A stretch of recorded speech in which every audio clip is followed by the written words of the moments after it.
In January 2014, Spike TV, now officially rebranded as Paramount Network, aired what would be a television sensation extraordinaire. For the first time in television history, $10 million was going to be rewarded to a team of reality television stars. And all they'd have to do? Well, bring back definitive, unquestionable, undeniable, concrete, solid evidence for the existence of a Sasquatch. Proof that the mighty, infamous, and elusive Bigfoot, or Sasquatch, exists has never been proved before. I mean, I thought it might be interesting for you to listen to an African lass who sounds like she's cosplaying in a Jane Austen novel to be talking about Bigfoot hunters. Okay, that's mean. I'm sorry. I take that back. To be talking about ex-cons, ex-rock stars, cryptozoologists, that sort of thing. Okay, that's also a bit mean. Misogynistic incels trying to make bank in the Washington wilderness. You're welcome. Chapter 1. Some important questions and context. Who has $10 million for ghost hunters and Sasquatches? Lloyds Bank of London, headquartered in the city of London, is behind the bounty. Now, I can't lie, it seems pretty inane that a bank would put up $10 million for a reality television show, but it actually makes calculated sense. And I think the reason why it is such a high amount is because, firstly, in the UK, where Lloyds Bank is headquartered, nobody is looking for Bigfoot or for Sasquatch. The only thing we look for is tea, and we can easily find that. But apparently in the United States, which is a lot bigger, and there's just a lot more to do, and there are just incredibly fascinating people all around, there's going to be people who are going to be doing this. So I don't think that the context necessarily hit home with Lloyds Bank when they put this up, firstly. Secondly, I think because it's a bounty, it means that there actually has to be indisputable evidence that Bigfoot exists. That is Bigfoot DNA. And if you look at it quite clinically, which is never specified at all whatsoever in the show, definitively proving Bigfoot's DNA is going to be impossible. Firstly, because there's no DNA to compare it to, so you don't even know if you found Bigfoot DNA. Also, if there is any DNA which is primate DNA but is unidentifiable, that's not necessarily Bigfoot. That could be one of the thousands of new species that are found annually in the world. So again, there's absolutely no way for anybody to win this $10 million. But of course, Spike TV does not promote the show as such. They promote the show as if it is actually sound that somebody is going to walk home with $10 million. So I think all in all, it's a good publicity stunt for Lloyd of London Bank because it makes them look like, you know, they've got bank. It's a good gimmick for the show and they're able to promote themselves. And that's exactly what they did. And hats off to them. But the thing is when you're going to go for sensationalist, out of this world promotion, what you are promoting has to live up to that hype. And this is where the show failed miserably. At the time, Spike TV's president, Tim Duff, had this to say about the show. What it signifies to us, actually maybe I should do an accent. What it signified to us was an opportunity to attract the best scientists, zoologists, trackers, and Bigfoot hunters in the world in an attempt to prove or disprove its existence. No one has ever done anything like this before, and that's what I love about this show. We're going to do this right, not fast, and we're not going to do it purely for entertainment purposes. Yahoo! I hope I haven't caused any cultural offense to anyone, but you know, this is fun. This is fun. I hate Christmas, so I need to entertain myself somehow. And by Joves, did it cause a stir amongst the Bigfoot enthusiast community, officially known as Squatchers. So Bigfoot hunting is a huge thing, apparently. I did not realize how big a thing it is, and that this community of Bigfoot hunters known as Squatchers know each other in and out, and they are so territorial. They're territorial to the extent that they call people who do not do what they do, that is spend all their free time and even their work daytime hunting for Bigfoot, outsiders. So there's Squatchers and there's outsiders. And outsiders are generally just people who are not interested, who are skeptics, but also people who hunt in the same region that these people look for Bigfoot, such as general hunters and poachers. So hunters are outsiders and they're enemies. And they're also enemies because hunters, namely bow hunters and people who just hunt game and just hunt for sport, they are far more scientific and just far more sound-minded. They go out into the wilderness looking for buffalo. I don't know what they look for, looking for something to mount on their wall, whereas Bigfooters are there looking for Bigfoot. Ironically, even though they hunt for pleasure largely, they're a lot more sound of mind than the the Squatchers. They are more interested in just seeing if Bigfoot is a real thing. And they're not interested in killing Bigfoot because a lot of these hunters who come on this show realize that if Bigfoot does exist, then it is likely that Bigfoot is endangered because it's so elusive. Nobody's ever caught Bigfoot. There's no evidence of Bigfoot, etc. So big emphasis on the if Bigfoot does exist, they are not interested in killing it. They just want to get evidence of it and then just let it do its thing. Whereas, ironically, the non-hunters, that is the Squatchers, want to kill it. They want it mounted on their wall. Going into this show, there is tension between hunters and Squatchers. Squatchers want to find Bigfoot and they want to kill it. Hunters, ironically, don't want to hunt and kill Bigfoot. They just want DNA evidence of Bigfoot. That is all. So it is quite interesting. There's only one team in this whole show that seems to bridge the gap between the Squatchers and the hunters. And that team is able to do so because they are a team of two consisting of a ghost hunter and a alleged biologist who has no qualifications in biology except a Bachelor of Science, which I guess makes him a biologist, but the way that they present him as a biologist, it's as if he has a PhD in biology, which he doesn't. We'll get more into him. Wow.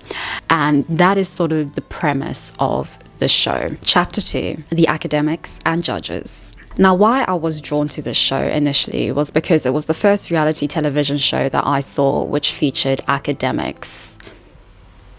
No, I'm just kidding. That's too good to be true. But like the $10 million bounty, the show markets itself as being about science and evidence and finding real DNA and data that can be used in order to prove the existence of Bigfoot and to improve science overall. And so it was quite a big deal. And from the outside, and looking at it from the outside, I thought, oh my goodness, this is, yes, a reality television show, it's trash. But at the same time, there are actual scientists giving it credibility by actually partaking in this show. When it sounds too good to be true, it always is. The host of the show and the main individual behind it is a man called Dean Cain. He is the host and the third judge. He is the self-identified expedition leader. Oh no, wait, rewind.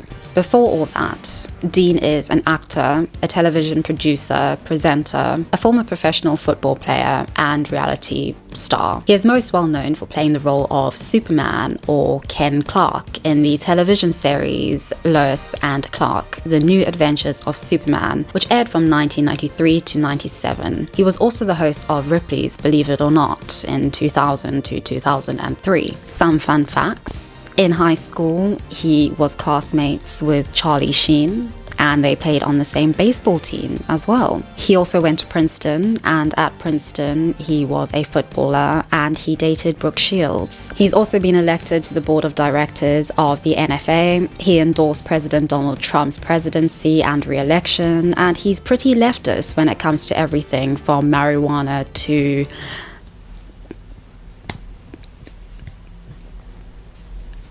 Bigfoot. Dr. Todd Disotell, NYU. So Dr. Todd is an evolutionary biologist from NYU, New York University, and he seems like the most sound person and also the person who actually legitimately has qualifications. And he is the scientist and judge who is responsible for analyzing all of the DNA evidence and data that the contestants submit after the initial challenge, which happens at the beginning of every episode. He's very proud of what has been called a state-of-the-art mobile lab that has been set up on the expedition site where all the contestants are based. And this state-of-the-art lab is pretty nifty, I must say. It looks incredible. I get the feeling that he participated in the show mainly because he seems like quite a relaxed guy who sort of sees the fun in science. And I think he went into the show thinking he would have access to an amazing lab, which otherwise he probably wouldn't have access to. And I think just in general, in modern academia, a lot of it isn't even about the academia, it's about just making a living. And what better way to make a living than becoming a public intellectual via reality TV? You don't even have to write anything. You can take sabbatical, but you've already got your check by the time you go on set to film. It's great. So it made perfect sense to me. And he was quite good at maintaining his academic credibility in terms of making it clear from the outset that he was not a believer in Bigfoot, that he was a skeptic, and that he was basically there in order to have science represent itself in saying that actually there is no such thing and science can prove that. I think with sort of a weird kind of mission of just proving that actually there's no such thing, let's get back to the real science. Personally, I think he failed at this because the show was just an absolute train wreck from the get-go. But you know what? At least he tried. Dr. Natalia Reagan. Right, I don't know why I'm saying doctor, because Natalia, although she's really lovely, she's not a doctor. The show fails to mention that Natalia, who is presented as a primatologist, an anthropologist, and like a really credible academic, is actually also an actor and comedian, and that's sort of her main shtick. This is a difficult one because she's sort of like a young Jane Goodall. Her whole deal is acting and podcasting. She did a little YouTube show with Dr. Todd initially, I think, to promote the show in 2014 and to basically just bring the fun back into science. Many people ask us why we engage in these non-traditional teaching techniques. It's a great question, and I think Dr. Todd and I are on the same page. We really have the exact same goals, like bringing science to the mainstream, Explaining the scientific method to the general public. encouraging future scientists.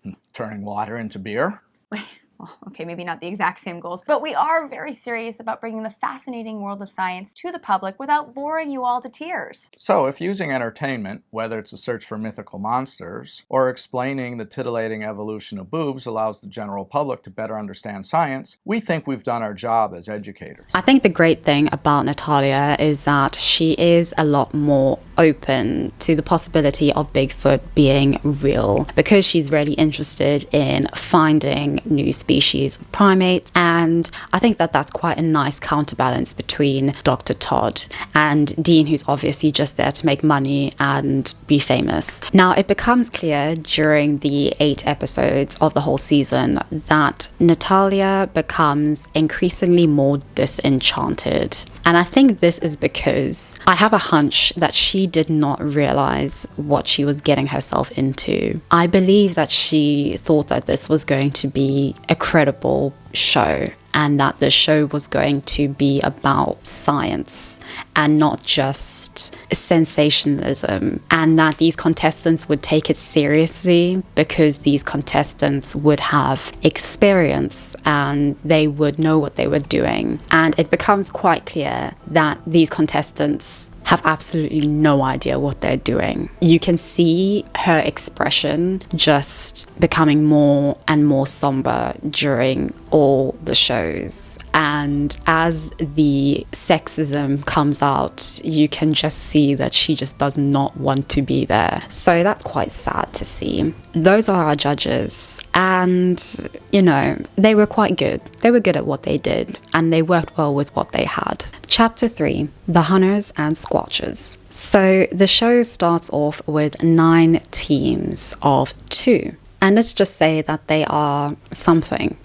The entire show and contestants are situated and based at an expedition camp in Glenwood, Washington for the vast majority of the show. Team 1, Michael and Kat. So this team are quite an odd couple. Kat is a ghost hunter, a professional ghost hunter, and she basically dedicates sort of her life to ghost hunting in Maine. And Michael is one of the allegedly most well-known and well-respected squatchers. That is sort of like his life. It seems quite clear that he is a very experienced outdoorsman. He's been on other reality television shows. I believe he was on another reality television show called Out of the Wild. He is a very skilled outdoorsman. He clearly is in his element outside. He's known for taking off his shoes and going barefoot in the wild. He eats elk and deer poop. He smears urine through his mohawk. He wears full-on camo.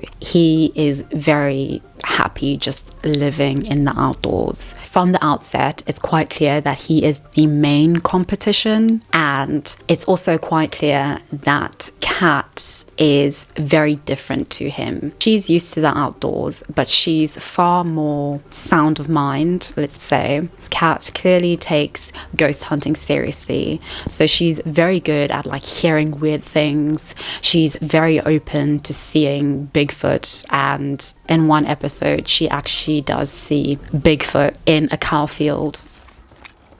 Mike, did a black cow cross your path? Did it come from your left and cross your path this way? I don't know why. Because when I was coming up, there was a tall black thing that went... I swear to God, it was over there. That's why I was like... Standing upright. It looked like it was tall. Like a person. I did not know what it was. That's why I'm asking you. It went like this. It came out of a tree, went to a tree, went to another tree, and stopped.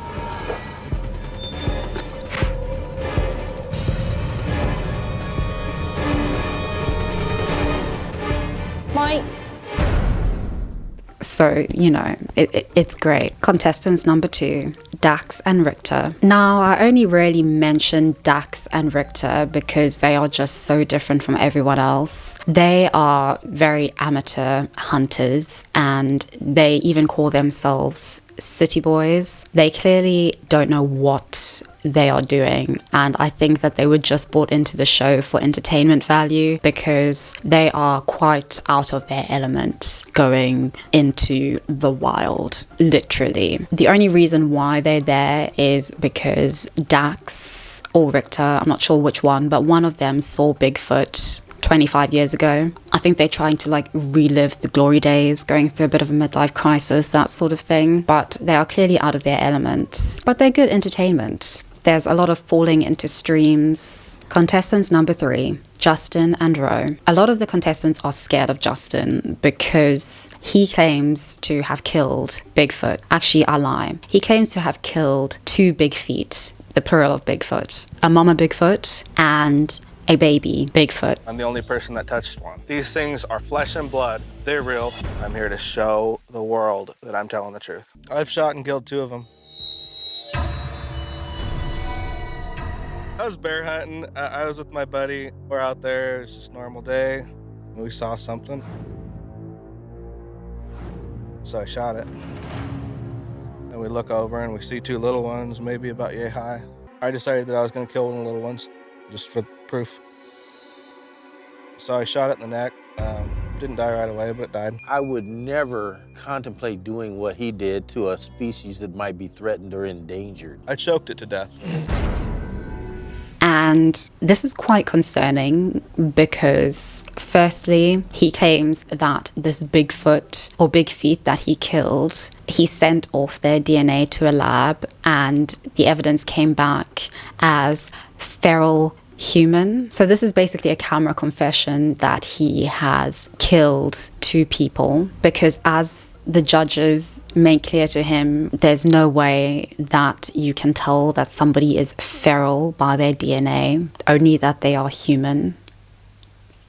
They're kind of a lot like Michael. They're willing to smear themselves in poop and urine. They are very much dedicated to finding Bigfoot, and notably, they want to kill Bigfoot. They are purebred squatchers. According to Michael, Justin also passed a polygraph test and he passed it with flying colors, so there was no doubt that he was telling the truth about his encounter and his killing of 2 big feet. Interestingly, with Where Are They Now, Justin actually was in jail, last I heard. He was arrested for poaching and for illegal hunting.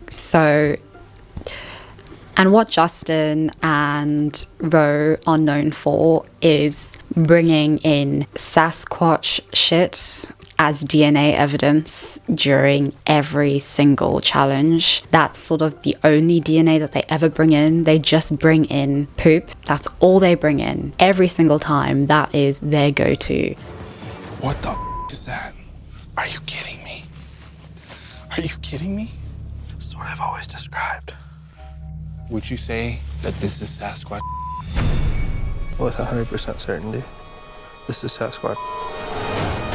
And every single time, the poop which they bring in is either horse poop, elk poop, or deer poop. And they are absolutely convinced every single time that what they have brought in is Sasquatch poop. They are so determined that they will not listen to the judges who have actually tested the poop which they keep presenting to them and prove and can show legitimately that it is not Sasquatch poop.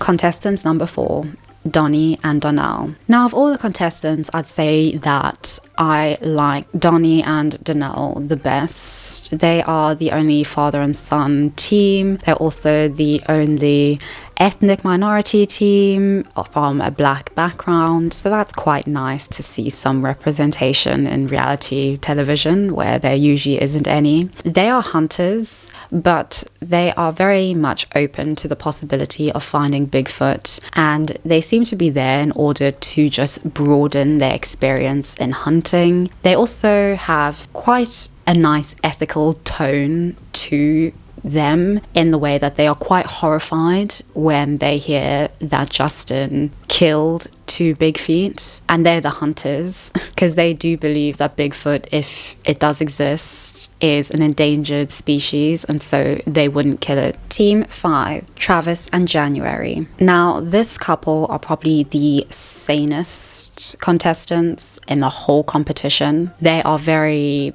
scientifically based, and they are very much about not bringing in literal and figurative shit. They are sort of willing to admit that Sasquatch does exist, especially January. When she was a child, she actually had an encounter with Bigfoot, and since then she's been really interested in actually finding Bigfoot again. And like Donnie and Donnell, January and Travis do not believe in killing Bigfoot. Team 6, Kirsten and Shani. Now, Kirsten and Shani are 2 bow hunters, and they are also the only all-female team. And they are kind of the most noticeable outsiders. They're quite skeptical about Bigfoot, and they are definitely not a part of the squatcher community that is represented in the show. They are sort of at a disadvantage in that sense, especially in terms of knowing what they're looking for when it comes to Bigfoot, which all the squatchers seem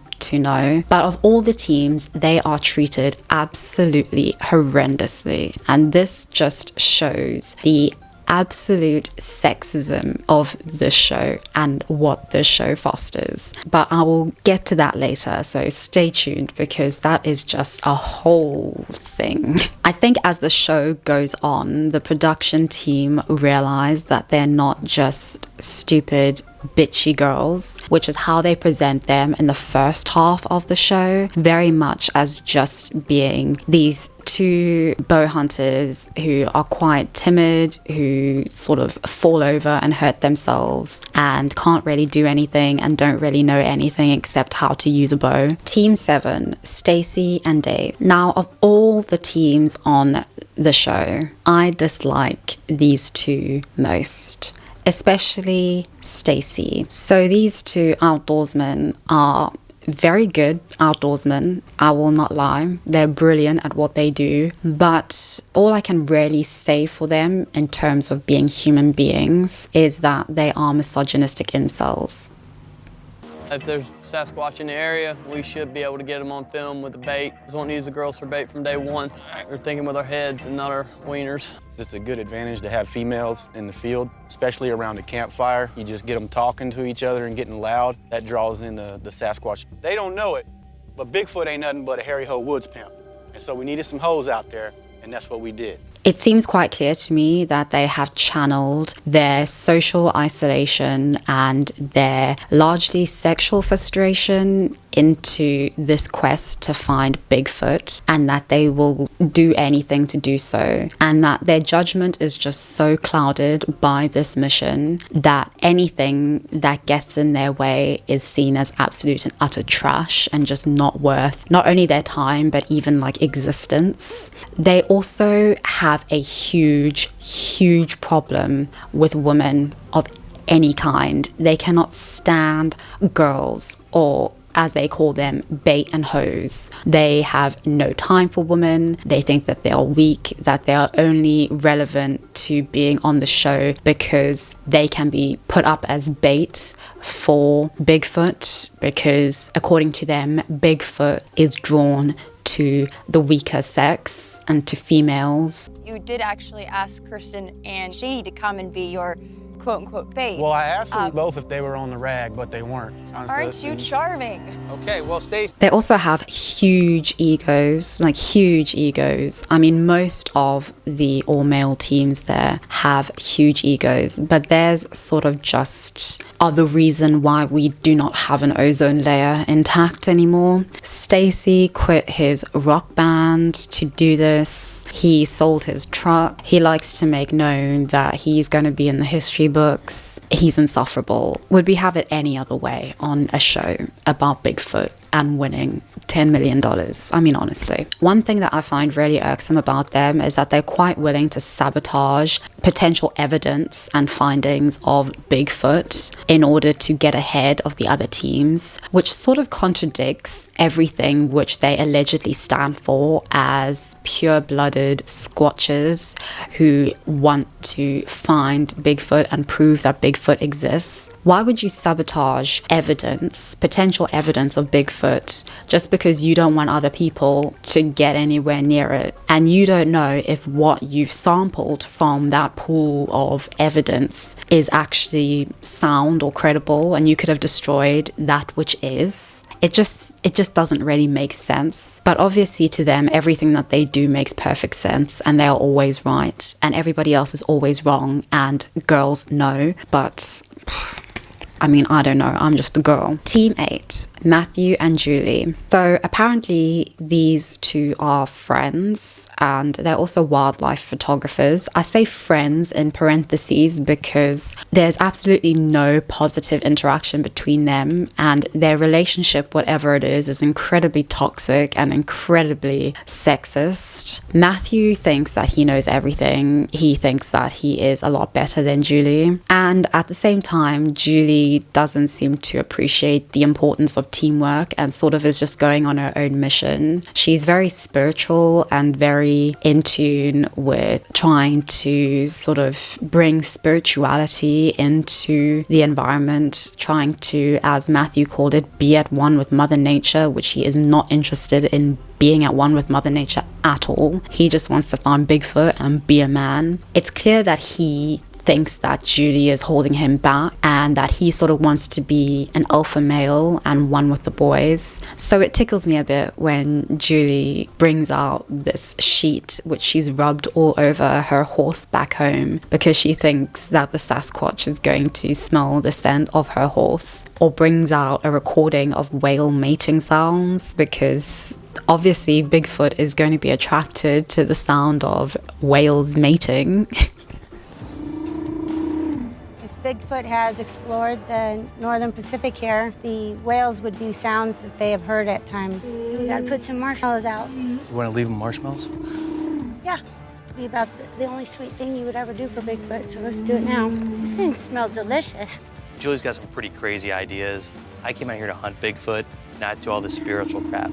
So unlike other hunters, Matthew, who spends 200 plus days of the year just hunting, wants to actually kill Bigfoot and put it on his wall. And another area of conflict between him and Julie is that Julie doesn't want to do that. Julie is far more into loving and cuddling Mother Nature, which is great. Matthew isn't. He just wants to kill things and put them on his wall. So it's obviously going to be a train wreck between them before we've even started. And our ninth and final team is Dan and Dave. So Dan and Dave are two Native American brothers, and they also bring a lot of sort of spirituality with them. They are not physically prepared for how strenuous it's going to be, and that is to their disadvantage, clearly. It's also quite questionable how the producers and the production team would actually willingly put them in harm's way, and I was really quite worried about them because it was clear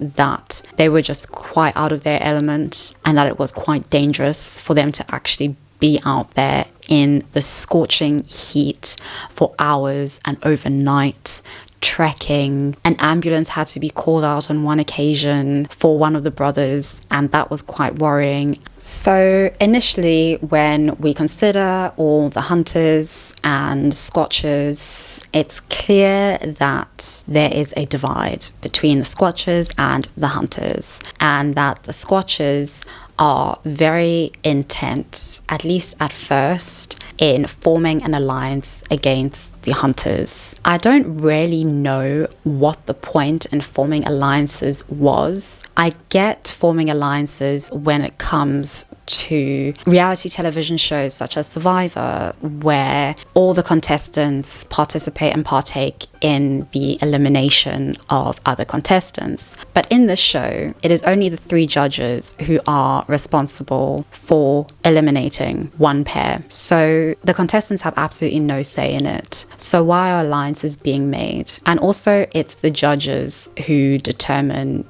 who wins at the field test or who comes out with the best hunt. It has absolutely nothing to do with the contestants. Chapter 4, the challenges, field tests, the hunt, and evidence evaluation. So first off, there is a field test, and this field test is in order for contestants to prove that they know how to collect DNA evidence, how to collect scientific findings. Field tests take place in private reserves where teams have to show that they are skilled outdoorsmen, that they are capable of getting clear DNA samples. And the idea is to prove to the judges that they can collect viable samples. The winner of the field test is the team who can firstly complete the field test the fastest, and secondly, the team who are able to bring forth the most compelling DNA samples. The DNA samples are then taken by Dr. Todd back to the mobile lab where he tests them and does all kinds of scientific stuff around them. And then when it comes to the hunt, the judges then present to all the contestants who has won the field test. And the winner of the field test gets an advantage. The advantage that teams typically get for the field test, if they are successful and if they win the field test, is that they get a 2-hour head start, or they get some nifty gear that can help them in the night. They'll get fire, which allegedly Sasquatch are attracted to, that kind of thing. And it also seems to be the case that whichever team wins the field test typically doesn't end up going home. So it's always to a team's advantage to basically win the field test. The last part of each episode focuses on the hunt, and the hunt is typically an overnight hunt and expedition where each team goes out into, again, another private reserve where they have to collect evidence and samples and findings that prove the existence of Bigfoot. The objective of all the teams is to actually cite Bigfoot. Basically, as soon as a team is able to indisputably prove the existence of Bigfoot, they win the $10 million. And it is implied, heavily implied, that the last remaining team is going to win $10 million. This is important to note. This is very important to note because the $10 million features quite heavily on the minds of every single person there until the finale.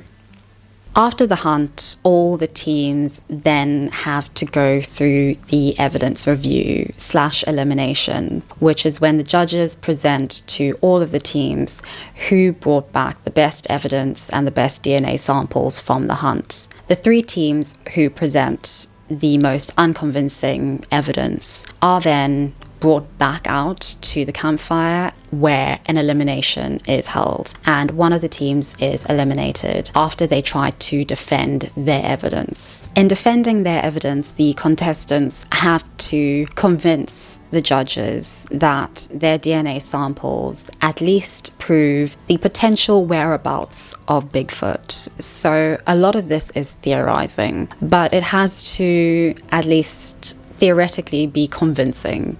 So I thought instead of going through each and every episode, because in all honesty, this show was incredibly tedious to watch, I'd like to cover sort of themes that ran through each episode and why I think it failed so miserably and is, quite frankly, the worst reality television show ever made in history. The only episodes that I will look into in detail are episodes 7 and the finale, just because they are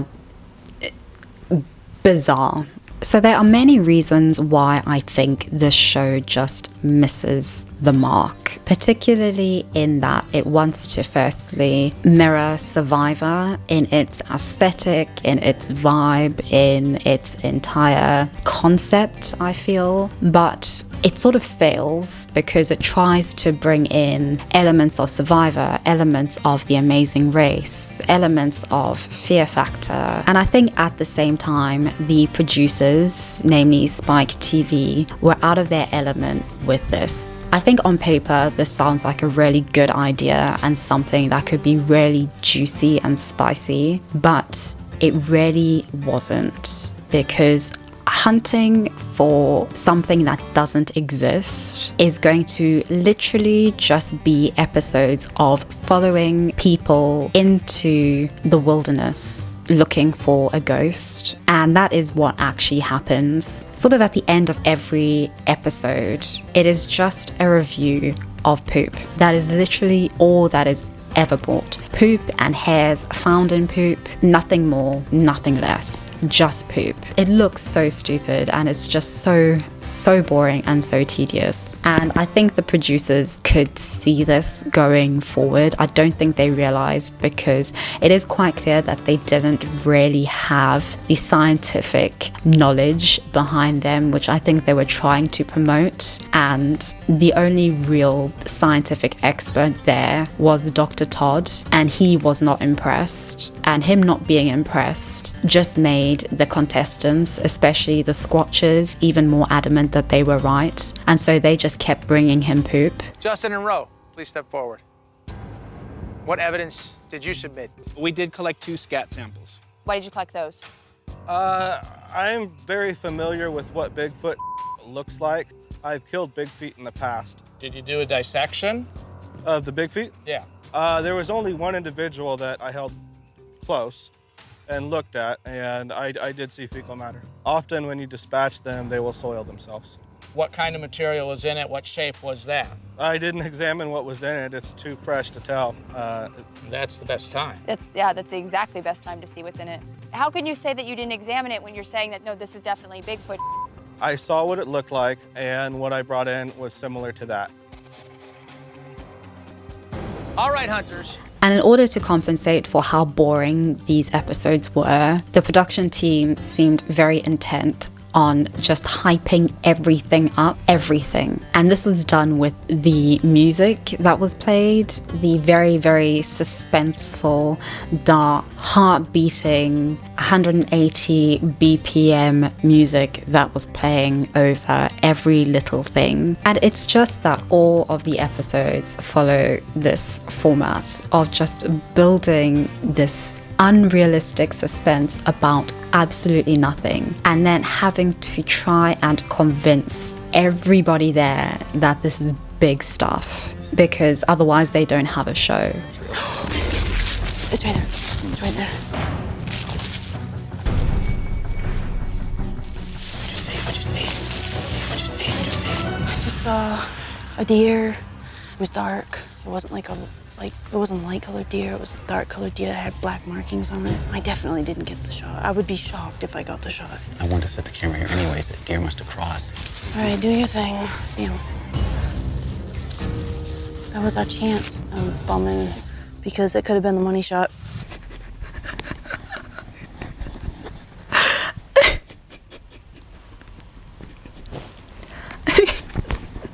Eliminations which make no sense.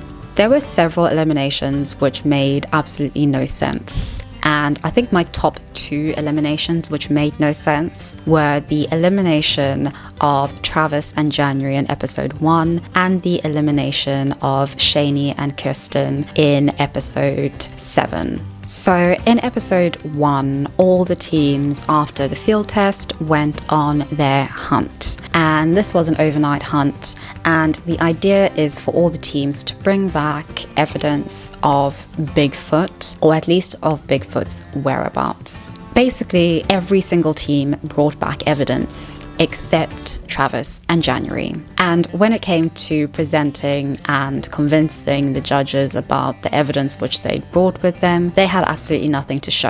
I'm worried about us, obviously. We didn't bring back a DNA sample last night, so that is gonna put us, no matter what, at the bottom. We came up empty-handed because there was no sign to see that was, Bigfoot, so. And this actually made perfect sense to me, considering what everybody else brought back. Everybody else brought back shit. Literal shit. And this was shit just from normal, run-of-the-mill, outdoor wild animals. Literally. That was all they brought back. Or they brought back what they thought to be hairs of Bigfoot, such as Dan and Dave. They brought back hair. They were convinced that this was Bigfoot hair. And obviously there was huge acoustic suspense in the background playing as they picked up this hair. We submitted a hair sample. Your hair sample. It was about waist high on one of the trees as we were moving through. My technician and I noticed something very interesting about them, that you would follow a hair and it would branch into 2. It's moss. We didn't even have to do DNA analysis. That sample is worthless. We're looking for Bigfoot DNA, and you brought plant life. And instead of bringing back stuff that just made absolutely no sense and contributed absolutely nothing to the finding of Bigfoot or to the scientific community or even to the Squatcher community, but to be fair, I mean, what on earth could you bring to that community? I'm just curious. I'm just curious. I'm just a curious girl, that's all. They brought back nothing. What evidence did you bring in? We submitted ourselves coming back safely for this. So you didn't submit any evidence at all? Are you serious about... Well, we're serious enough to where we're not going to bring like that to the table. You know, we're not going to bring in bear crap when we know it's bear crap. It's disappointing that you guys didn't bring anything back. In the end, if you bring us nothing, there's nothing for us to test. Understood? Understood. And it made perfect sense to me. And I thought, you know what? Good for you. And I honestly thought that the judges would be on their side for that, but they weren't. I was already pretty bored, but right now I became bored and a bit pissed. The show was marketed as being all about scientific discovery and in finding the truth and in ending this mystery of Bigfoot once and for all by bringing all these various people who are invested in Bigfoot, or at least invested in the environment in which Bigfoot has been sighted in, together in order to actually get to the bottom of this mystery. They have a team of judges who are allegedly representing science and are trying to either maintain the integrity of science or trying to discover a potential new primate for science. And they vote out the team who, of all of the teams, actually do what would be perceived as the scientific and the right thing. Now, I think it's important to just specify what Spike TV was and who its target demographic were. Spike TV is thankfully no longer with us, but it was marketed as being a show for largely a young adult male audience. Before Spike TV became a thing, its previous network was targeted at lower working class American males. And now I think it was trying to rebrand itself and get into the market of still young males, but more so young, more professional looking males who may have their roots in the working class or their roots in the Deep South. And this is especially seen and is evident in the blatant sexism which the show not only fosters, but willingly just overlooks, because why would a young male audience care about whether you call women girls, hoes, and bait, or vote them off for absolutely no reason whatsoever? Chapter 5. No girls allowed. A lot of this sexism is just fostered by the production team, especially in the first few episodes, where all the women are presented as either being naive about the outdoors and not knowing what on earth they're doing, or as just being bitches and bitching with each other and fighting. Teamwork is crucial in the field, so you need to work together. It's teamwork through and through. This is why I've been mad all day. Every time I say something, you come on top of it and you have to... Like what? Kirsten, people have disagreements about stuff. All right. Yes, And Kirsten, I've done everything you wanted to do. Even though when you compare the things which they have arguments about to the actual bitching that the men do, it's pretty bizarre. And it first comes out with little things. And the main target of the sexism is obviously the all-female team, Kirsten and Shani. Shani, I really like Shani. Shani is this busty, muscular woman who just doesn't take any bull from anyone. And she is just there to do something, and she just doesn't seem to care about anyone. In episode 7, when Shani and Kirsten are voted out, well, they're not voted out. When the judges send them home, it makes no sense, because in episode 7, they won the field test and Stacy was not happy. I have never seen a man sulk so miserably about being beaten by anyone, let alone women. Stacy and Dave really have something against these women. Firstly, these women are skilled and experienced full-time bow hunters. Okay, and in one challenge in episode, I believe it's episode 4 or 5, they are actually used as bait by Dave and Stacy because, in their own words, hopefully they're ragging and therefore ovulating, and Bigfoot will be drawn to the smell of their blood. You'll make as much noise as possible, laugh, cut, carry up in your female voices. Do you know how out of the norm it is to be loud while hunting? I don't know why you gotta keep telling us. It's just something I do, okay? We might not be experienced squatchers, but this ain't our first rodeo, bub. It is your first rodeo. If they were on their period, that would be awesome. Unfortunately, right now, none of them are on their period, so we have no tampons. Hey, make sure you tell them girls to be loud, bro. They say the most vulgar things. Now remember that Kirsten and Shani are skilled professional bow hunters, and as Stacy comes and checks on them to make sure that, you know, they're still alive, not that he seems to care, he says to Kirsten, Oh, congratulations on your first fire. I built a fire before. Right. we hate Stacy. And it's just in general the unwillingness of any of the males to take seriously Natalia or her expertise. Primates actually do not have claws, they have nails. Natalia, are you familiar with toilet claw? Yes. That's a primate that has claws, isn't it? It's a lemur that has a grooming claw that actually is used to groom other lemurs. It's a primate that has claws. I know that Justin claims to have shot 2, and as difficult as this is to believe, I do think he's telling the truth. He claims that it has a claw similar to a lemur. Just one claw? No, they have... The whole hand is claws. Okay.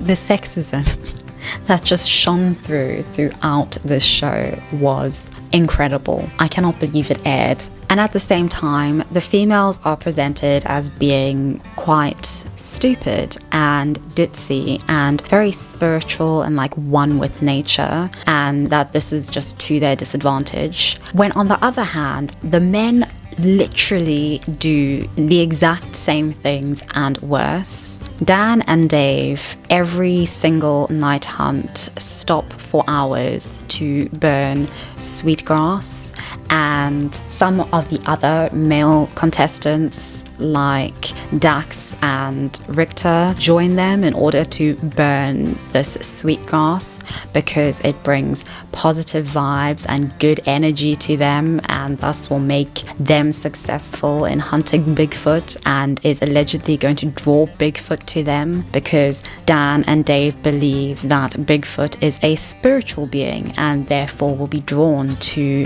their Native American ancestry. All things that are just great, like it's their culture, it's their spirituality, and I can respect that. But the fact that that is treated seriously, their spiritual connection to Bigfoot, but Julie is presented as this absolute moron, is just, I don't know. I mean, it makes a bit more sense that she's bringing out an audio recording of whales mating in the ocean to draw out Bigfoot's curiosity than 4 guys sitting around and burning sweetgrass. And that's all that they did all night. At least she was doing something. Do you know what I mean? Dax and Richter also have a lightsaber with them.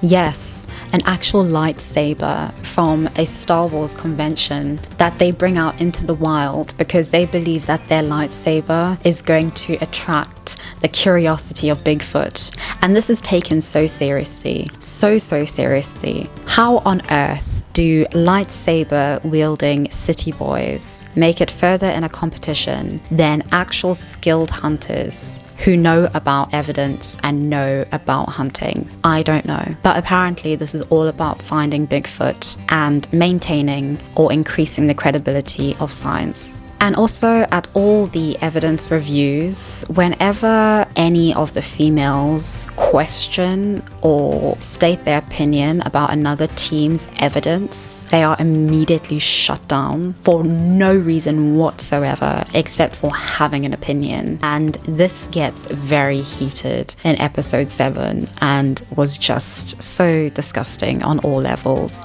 We've made it to the final 3. Super stoked. Underdogs from the beginning as hunters in a squasher's world. Females on top of it. It just validates that we're doing things on the right track. Now, what's important to know is that every single team that has won a field test in every single preceding episode up until episode 7 remained. They were not voted out. And so it's to be assumed that if you win a field test, you are not going home. And so in episode 7, Shani and Kirsten won the field test. Everybody was not happy about that because how on earth could 2 ditzy girls beat them? On top of all that, they bring back what the judges even acknowledge is the most compelling evidence, the most sound DNA samples. And on top of that, they back it up with some pretty good theories, pretty convincing theories if I was going to even entertain the idea of Sasquatch existing. And they are completely dismissed and discredited by their opponents, by Stacy and Dave and by Michael and Kat. The only reason they're here is because of me and this dude right here. I'm using my anger. Use your anger, bring your A game. This is it. Bluff Creek. I've changed my mind on who I would rather beat. Number 1 needs to beat number 2, not number 6. We lose to those girls. It'll be a joke. We're now taking personal attacks. I haven't made any personal attacks No, to you. I wasn't referring to you. The only thing I have said about you is that I don't think that you're... I think you guys do good as hunters for girls. I really do. We're good for Girls. girl hunters. Yeah, screw you. We're just good hunters, period. Face paint and a bad haircut does not make you a good hunter. Raccoon, bobcat. Not talking to you. I knew the difference when I was 7 years old. Ass, okay? That helps you a lot for They tracking. look familiar. For no reason except because they're girls. What is also interesting about this is that Stacy and Dave are so against even the thought of being beaten by a bunch of girls that they end up teaming with the duo, whom for every single episode they have been trying to get rid of and have been against, Michael and Kat, because suddenly they would rather be beaten by the best team rather than by 2 girls, even though their entire strategy throughout the entire season was to bring the weakest teams with them and get rid of all the strong teams so that they would win the $10 million. We got to figure out something where we end up being in the final 2. I know. Us against y'all. I would think Michael and Kat should be sent home. The stuff they're bringing in is wicked cool. It has nothing to do with Bigfoot. I'm not a believer, I'm not a skeptic, I'm a knower. I did not want to see Michael walk back through that door. He's biggest competition here. I really wanted to see him and Kat go home. But obviously, considering that the show makes absolutely no sense, they were voted off. Even after Dave blatantly told Shani... I've never told you a lie or misled y'all. Did I say Kirsten or Shani? I'm just clarifying Did I that. say Kirsten or Shani? I'm clarifying that for everybody Well, you ain't got else. to clarify nothing if I don't give you nothing to clarify. I'm clarifying You need to learn to stand there with your mouth shut while grown folks is talking. And I think in general, it just reflects the lack of any understanding that women are actually human beings, not just in the world, but specifically within the scientific community. The sexism within science, within modern science, is obvious and is clear, and this just really represented it and showed it at its most reality TV star basis. Chapter 6, Alliances and Drama, Sasquatches versus Hunters. So I think in a bid to sort of spice things up a little bit, the producers got the contestants to start drama about absolutely nothing. The drama started mainly around the formation of alliances from episode 2 onwards. The first alliance formed was between Stacy and Dave, and they formed an alliance with Justin and Ro. Their alliance was mainly based on the fact that they were pure-blooded squatchers and that this was their turf and they needed to get rid of all the hunters and all the people who were not there to kill Bigfoot. Eventually, however, they started to identify that it was not going to be so easy to get rid of the hunters, and that actually it might be a better idea for them to actually be against fellow squatchers. I think Stacy and Dave realized this once they saw that actually Justin and Ro weren't a great team to be in alliance with, mainly because they always brought back just poop, but also because Justin was just quite unstable, and just it was obvious that he was going to go home at some point because they were just a bit out of their element. A lot of Justin is just talk, and he doesn't really back his talk up with actions. He's very slow out on the hunt. He doesn't really know what he's looking for. He doesn't really care about actually bagging up evidence the correct way in order not to contaminate evidence. He doesn't care about that because he's just on another level of existence in comparison to, you know, all these scientists and science people. He's already killed 2 big feet, so he's got nothing to lose, quite frankly. So throughout the episodes, it becomes clear that Stacy and Dave are out for Michael and Kat, mainly because they identify them as their main competition. I mean, are you spreading lies about me? I don't have to lie about you, bro. Everybody hates your ass here. I'm not helping you anymore. I don't need your help if you haven't noticed it so far. You're an old man. You can't make it out there in them woods. You talk a good game. I'm 50 years old, but I do what they do barefoot. I'll run circles around them. You talk a good game. That's all you got. We're not taking trees that just fall over in the woods and trying to pitch at the Sasquatch. That's theory. Sasquatch do that. You seriously think Sasquatch pushed that tree over? Yeah, I do. But you don't know what the you're doing. By the time you go home, you're gonna have a elk museum. All right, you bring in elk bones all the time. And this is after their alliance with Justin and Ro has sort of fallen into the dust, and Stacy is now two-timing Kat and Michael, making them think that he is in an alliance with them because they have a lot in common. They know each other outside of the show. They're really into finding Bigfoot, while simultaneously talking shit about them behind their backs to the other teams, making people think that Michael is just this melodramatic, attention-seeking old man who is just off his rocker. So what Stacy and Dave do not know is that Justin and Ro are also two-timing them with Michael and Kat, because they want to take Michael and Kat to the final 2 with them. Justin and Ro see Michael and Kat as a lesser threat to them than Stacy and Dave because of Kat. Because she's a girl. That's literally their reason. Because Kat is seen as holding back Michael. Michael's plan and his strategy seems to be a bit more realistic. He wants to get rid of all the non-Squatchers in order for it just to be about the Squatchers together getting to the end. It seems quite viable. It doesn't seem terribly calculated. It seems far more like it seems like an honest approach and far more in tune with maintaining the integrity of actually the objective in finding Bigfoot. This whole forming of alliances and strategies and two-timing this duo and that duo is treated with the utmost seriousness by the show. But there isn't really any context for any of this. They suddenly all just are sitting around a table at the base camp and a fight breaks out about nothing. Absolutely nothing. The only tension that seems to make any viable sense is that between the traditional Bigfooters and hunters. But this soon becomes something that really isn't that serious because all the hunters are eventually just sent away, I guess because they're not so entertaining. So after we've endured this ordeal of the past 7 episodes, we are finally on to the last episode. And boy, did I have big and bold hopes for this finale. I'm just kidding. Obviously I didn't. The finale was hosted in Los Angeles and it seemed to be a really feeble attempt at the production team bringing in some elements of a Survivor finale and the suspense of it. There obviously was no audience because I can imagine that nobody actually watched the show.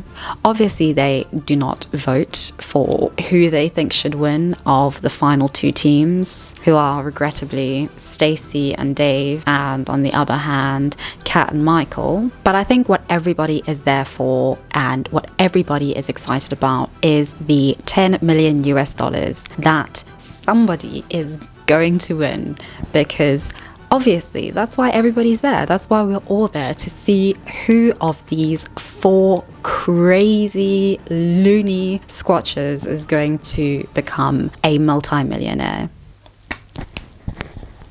Right? So I sit there, hot sauce on my titties.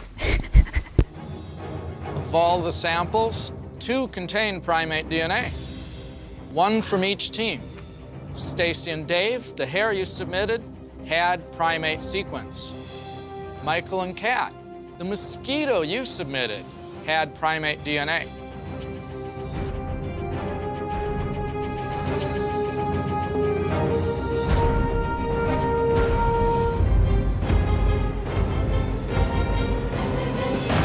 Fortunately, they were both human.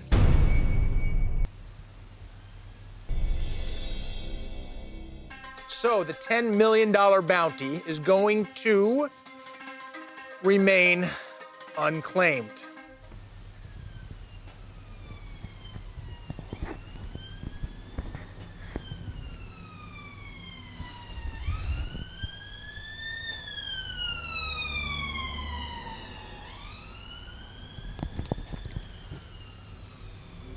You hear that?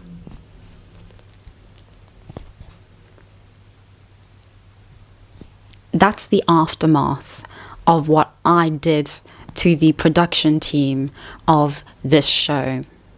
And that the prize money is now just going to be $100,000. Now, don't get me wrong, $100,000 is a huge amount of money. However, the show doesn't really hit as hard when you realize that that is the prize money and not 10 million US dollars. This show would have never garnered even an ounce of anyone's attention if it weren't for that tagline of 10 million US dollars, the largest sum of money ever in history awarded as prize money on a reality television show. And there is nothing at all different about how the finale is done, about how the final hunt is done. They just determine who has brought forth the most compelling DNA evidence or the most interesting DNA evidence. We don't even know what grounds this decision is made on. So obviously the 2 misogynistic incels win the $100,000 because that makes perfect sense. As far as I could find out and was willing to find out, Stacy is now an actor and a director. He recently made a short film called The Pit, and apparently he's currently writing a paranormal ghost hunting show. I hope absolutely nothing good or relevant comes from anything that he does in his future career pursuits. And yes, that was literally the show. That was the show. Nothing else came of that. It was the most anticlimactic finale on earth. So all I can say is that this show was absolutely terrible.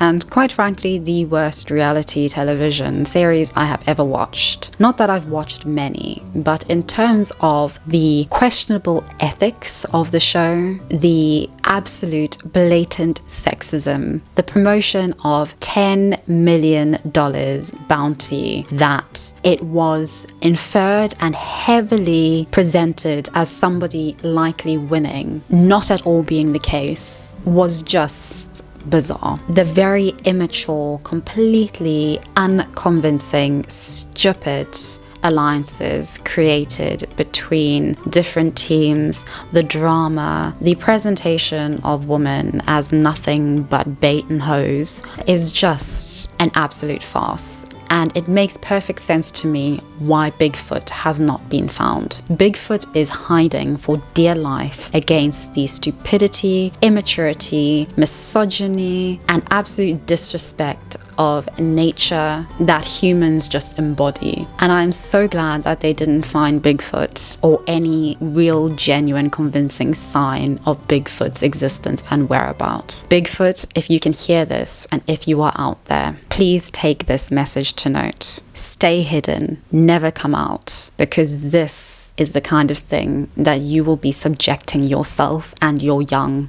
and your DNA to. Don't do that. Don't. Please.